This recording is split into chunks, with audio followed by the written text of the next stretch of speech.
रविवारी तब्बल 2000हून अधिक पर्यटकांनी साताऱ्याच्या बाणोली परिसरामधील वासोटा किल्ला सर केलाय। हा ट्रेक करण्यासाठी पर्यटकांनी तुफान गर्दी केली होती।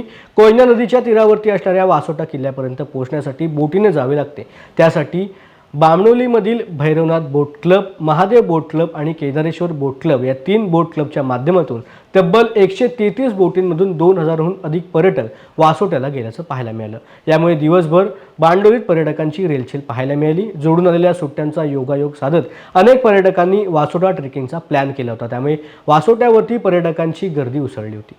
आम्हाला आमच्या मुलांना आपले शिवाजी महाराजांचे किल्ले जे आहेत ते सर्व दाखवायचे आहेत। मागच्या आठवड्यात पण सुट्टी होती तर आम्ही मनोहरगडला गेलेलो।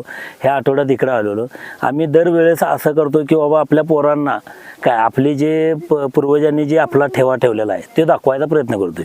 येत्याला 31 डिसेंबर सुद्धा आम्ही काय मडागडवरती की नाही कोलिकमध्ये साजरा करणार आहे।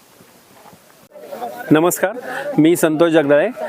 मी पुण्यावरून आलेलो आहे। आम्ही 7 जण आहोत। साधारणतः आता शनिवार, रविवार, सोमवार ह्या सलग सुट्ट्या आल्यामुळे आणि क्रिसमसची सुट्टी असल्यामुळे सर्वत्र सगळीकडे सुट्ट्यांचं वातावरण असल्यामुळे पर्यटकांची साताऱ्याकडे खूप ओढ असतानाची दिसतीये। आणि आम्ही साधारणतः आता काल रात्री आलो, तिथनं साताऱ्यातनं आम्ही बामणोलीमध्ये आलो आणि बामणोलीमधनं आपण ज्यावेळेस ट्रेक करतो, वासोटा किल्ला करतो, त्याच्यासाठी ज्यावेळेस आपल्याला यायचं असतं त्यावेळेस आपल्याला बोटीने प्रवास करावा लागतो। तर बामणोली ते आपल्याला वासोट्याच्या पायथ्यापर्यंत आपल्याला बोटीने प्रवास करावा लागतो आणि हा प्रवास अतिशय खूप आनंददायी आहे। म्हणजे नॉर्मली लोक बाहेर फक्त कोकणमध्ये फक्त ट्रेकिंगसाठी जातात आणि बोटिंगचा प्रवासाचा आनंद घेण्यासाठी जातात, पण इथं आपल्याला दोन्ही गोष्टी होतात। आपला ट्रेकचाही अनुभव घेता येतो आणि बोटिंगचाही अनुभव घेता येतो। त्याच्यामध्ये साधारणतः सांगायला अतिशय आनंद होतो। जे छोटे मुलं वगैरे आहेत, जे त्यांचे पालक घेऊन येतात, आज साधारणतः 800 ते 900 च्या संख्येत लोकांची आज गडावरती गर्दी दिसतीये। तर लहान मुलांचा खूप उत्साह दिसतोय आणि त्यांना अतिशय एकदम आनंददायी वातावरणामध्ये बोटिंगचा प्रवास झाला। आणि साधारणतः 1.5 तासाच्या प्रवासानंतर आम्ही पायथ्याशी आलो आणि पायथ्यावरनं वरती येईपर्यंत साधारणतः 1-1.5 तास लागतोय।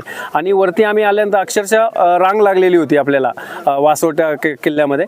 तो खूप वेळ लागत होता। वन वे होतं, एका साईडने लोक स्टेप बाय स्टेप जात होते आणि खाली उतरताना खूप सारे लोक असे घसरत पण होते।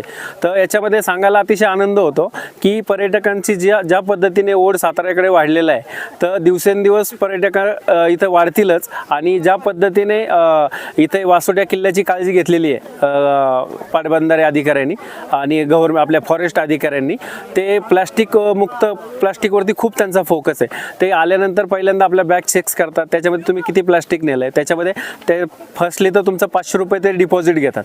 500 रुपये डिपॉझिट घेतल्यानंतर ते आपल्याला चेक करतात किती तुमच्याकडे प्लास्टिक आहे, किती काय। आणि ज्यावेळेस खाली आपण परत जातो त्यावेळेस ते परत चेक करतात। जर त्याच्यामध्ये जर तुम्ही काय जेवढं प्लास्टिक वरती आणले, जर ते तुमचं वरती राहिलं तर ते 500 रुपये तुम्हाला देत नाही।